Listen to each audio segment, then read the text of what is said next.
అహల్య వాళ్ళ మామయ్య బంగారు రాజ్ని అదితి మర్యాద లేకుండా మాట్లాడుతూ ఉంటుంది. ఇక దాంతో గౌతమ్ అదితి అతను నీకంటే పెద్దవాడు, కాస్త మర్యాద ఇచ్చి మాట్లాడు అని చెప్పి అంటూ ఉంటాడు. దాంతో అదితి పెద్దవాడైతే ఏంటి గౌతమ్, ఇతను పనివాడే కదా, ఇతనికి రెస్పెక్ట్ ఇచ్చేదేంటి, చెప్పులు కాస్ట్లీ అయినంత మాత్రాన వాటిని కాళ్ళకి వేసుకుంటాం కానీ నెత్తిని పెట్టుకొని తిరగం కదా, ఇతను కూడా అంతే అని చెప్పి అదితి అంటూ ఉంటుంది.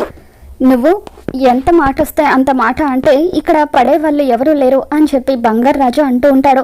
దాంతో అదితి హౌ డేర్ యూ, నన్ను నువ్వు అంటూ రెస్పెక్ట్ లేకుండా పిలుస్తావా అంటూ అదితి బంగారు రాజుని కొట్టబోతూ ఉంటుంది. ఇక ఇంతలో అహల్య అక్కడికి వచ్చి అదితి చేతిని గట్టిగా పట్టుకుంటుంది. అహల్యను చూసి బంగారు రాజు షాక్ అవుతూ ఉంటాడు.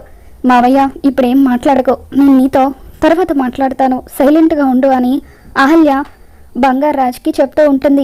ఇక దాంతో బంగారు రాజు సైలెంట్గా ఉండిపోతాడు. అహల్య ఉగ్ర రూపంతో అదితి చేతిని గట్టిగా పట్టుకోవడంతో ఇకప్పుడు అదితి అహల్య వైపు కోపంగా చూస్తూ నీకు ఎంత ధైర్యం ఉంటే నా చేతినే పట్టుకుంటావంటూ అహల్య చెంప పగలు కొట్టబోతూ ఉంటుంది.